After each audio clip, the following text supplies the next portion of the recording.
शिशुपाल हे 100 गुन्हे गेला.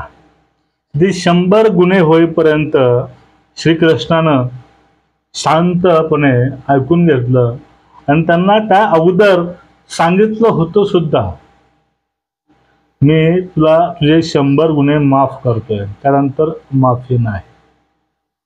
आता असंच उद्धव ठाकरे हे अतिशय राजकारणामध्ये त्याची भाषा होती, हे भाषा डायरेक्ट खालच्या भाषेवर जाऊन थरावर जाऊन ते टीका या देवाभाऊचे करायचे. त्यांचे आता ते दिवस भरलेत, कारण आतापर्यंत त्यांच्या टीकेला किंवा त्यांच्या कुठल्या वक्तव्याला देवाभाऊनं कधीच उत्तर दिलं नाही. बोलण्यातून त्याने उत्तर दिलंय कामातून. पण आता प्रथमतः माझ्या माहितीस्तव देवेंद्र फडणवीसांनी काल दिनांक 16 तारखेला त्यांनी भाषणात त्यांची ऐशी की तैशी केली आहे. या ब्रँडचा त्यांनी बँड वाजवलाय, एवढं मात्र नक्कीच आहे. म्हणजे दिवस हे सर्वांचे येतात. एखादा व्यक्ती शांत आहे, संयम पाळतोय, म्हणजे तो काहीच करू शकत नाही याचा अर्थ असा होत नाही. देवाच्या काठीचा आवाज नाही येत, पण गुण मात्र येतो, आणि या देवाचं पण बिलकुल असंच आहे. मित्रांनो, रामकृष्ण हरी. सर्वांचे मी स्वागत करतो एका नवीन व्हिडिओ सोबत. सर्वांना विनंती आहे, चॅनलला सबस्क्राईब करा, बेल आयकॉन दाबा, व्हिडिओ शेअर करा आणि व्हिडिओ शेवटपर्यंत बघा. आतापर्यंत उद्धव ठाकरे हे देवेंद्र फडणवीसांवरती अतिशय खालच्या थरावर जाऊन टीका करायचं. तू तर हासील किंवा मी तर राहीन. त्यानंतर काय त्या फळांचे नावं असतील, जातीविषयी बोलणं असेल, अनेक गोष्टी ज्या आहेत त्या मी तुम्हाला इथं बोलून मित्रांनो दाखवू शकत नाही. एखाद्या माणसामध्ये एखाद्या व्यक्तीविषयी एवढा द्वेष फक्त राजकीय स्वार्थासाठी असतो, हे ज्यावेळेस विचार होतो ना, त्यावेळेस थोडस आश्चर्य वाटतं गोष्टीचं, की आपण राजकारणापोटी, मतासाठी किंवा आपण चर्चेमध्ये राहावं यासाठी आपण कुठल्या स्थळाला जाऊन एखाद्या व्यक्तीला बोलू शकतो. आणि एवढं बोलूनही त्याच्याच दालनामध्ये जाऊन, त्याच्याच ऑफिसमध्ये जाऊन त्याच व्यक्तीला पुष्पगुच्छ देतो. आहे का नाही? कमाल झाली, कमालच आहे. आणि ह्या कमालीचे आता दिवस भरलेत. प्रथमतः मुंबईमधून काल देवाभाऊनं अतिशय खोचक आणि सूचक असं त्यांनी भाषण केलंय.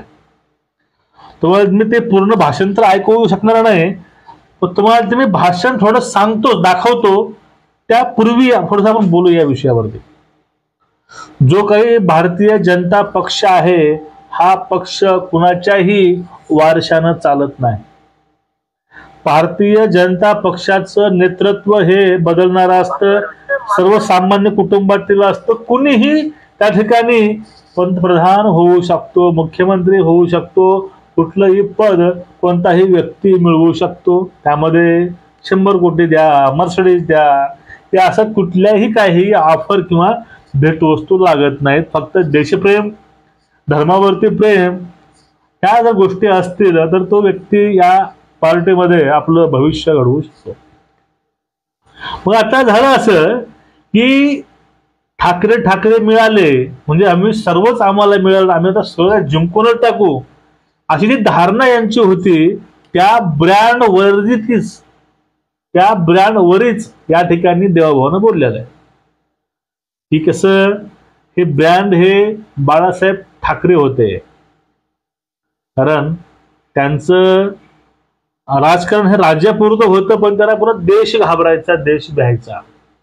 कारण त्यांचा एक नीच मुद्दा होता, हिंदुत्व, राष्ट्रीयत्व, देशप्रेम. त्यावरती त्या माणसानं तरुणाच्या हृदयावरती राज्य केलं.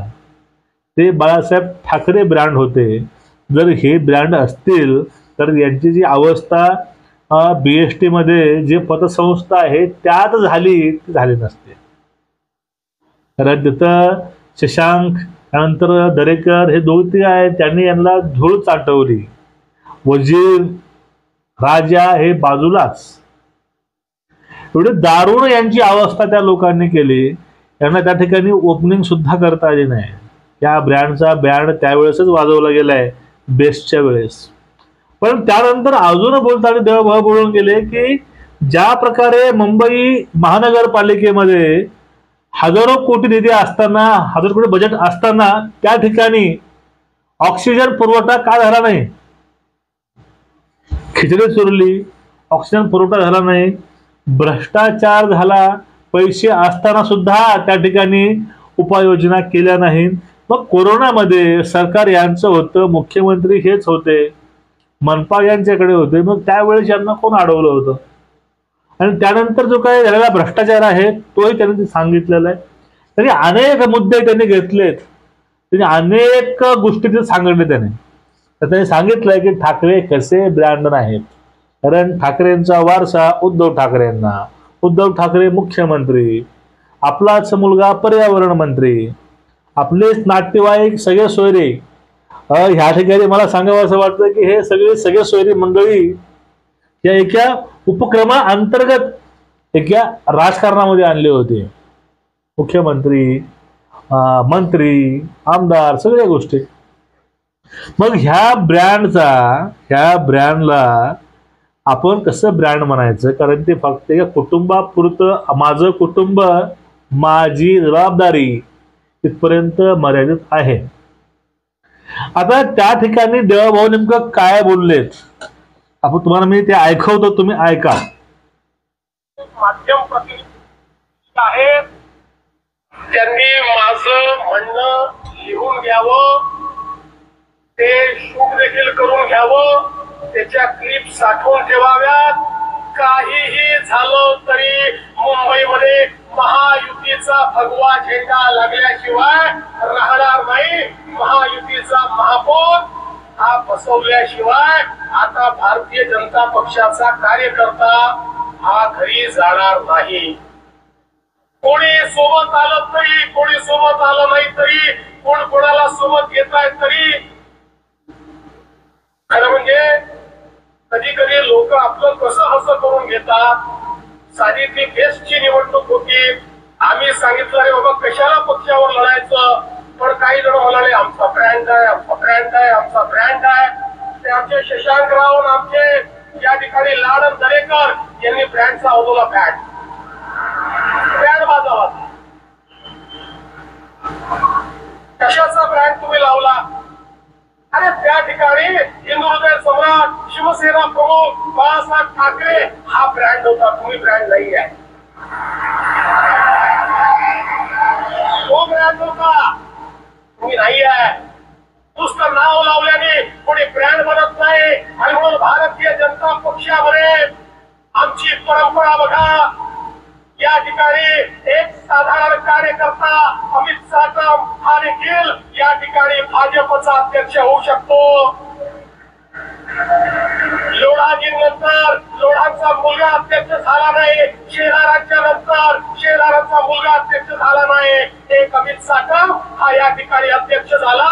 ही भारतीय जनता पक्षाची परंपरा आहे. हा कार्यकर्त्यांचा पक्ष आहे. हे नेतृत्व जनतेतून तयार होतं. त्यामुळे आमच्याकडे चहा विकणारा हा जागतिक ब्रँड म्हणून जगामध्ये एस्टॅब्लिश होतो. अशा प्रकारचा ब्रँड निर्माण करणारा आमचा पक्ष आहे. त्यामुळे आम्हाला कोणी ब्रँड सांगू नये. या ठिकाणी जगातला सगळ्यात मोठा ब्रँड हा आमच्याकडे आहे. त्याचं नाव नरेंद्र दामोदरदास मोदी आहे. माध्यम प्रतिनिधी आहेत. बघितलं ना, ही अशी गोष्ट आहे ह्या ब्रँडची. ह्या ब्रँडचा कसा बँड वाजलाय. आणि आता मुंबई महानगरपालिका आहे, त्याच्या माध्यमातून जे काही हे लोक आहेत, हे लोक अनेक विभिन्न अशा गोष्टी, मुद्दे आणत आहेत पुढे. एखादा मुद्दा आणणं, तो मुद्दा फ्लॉप झाला, दुसरा मुद्दा शोधणं, तो मुद्दा आणणं, तो फ्लॉप झाला, दुसरा मुद्दा घेणं. म्हणजे फक्त मुद्द्यावर मुद्दे आणायचे, लोकांसमोर मांडायचे, ते कसे खरे आहेत सांगायचा प्रयत्न करायचा. तोंडावरती आपटलं की परत दुसरा मुद्दा आणायचा. आता लोकांना सगळं बघा, आता सगळं ऑनलाईन आहे, सगळे सोशल मीडिया आहे. यावर सगळ्या गोष्टी कळतात. मग यांचे प्रत्येक नेरेटिव्ह आहेत, हे सगळे नेरेटिव्ह या ठिकाणी फेल होत आहेत. यांचे आका ते फेल झाले आणि राहुल नावाचा गांधी तो या ठिकाणी फेल होऊन बसला. म्हणजे एकूणच यांच्या पाठीमागे सध्या हेच आहे. राऊतांचं काम आहे जाऊन रोज एखादा मुद्दा शोधायचा, तो मुद्दा लावून धरायचा.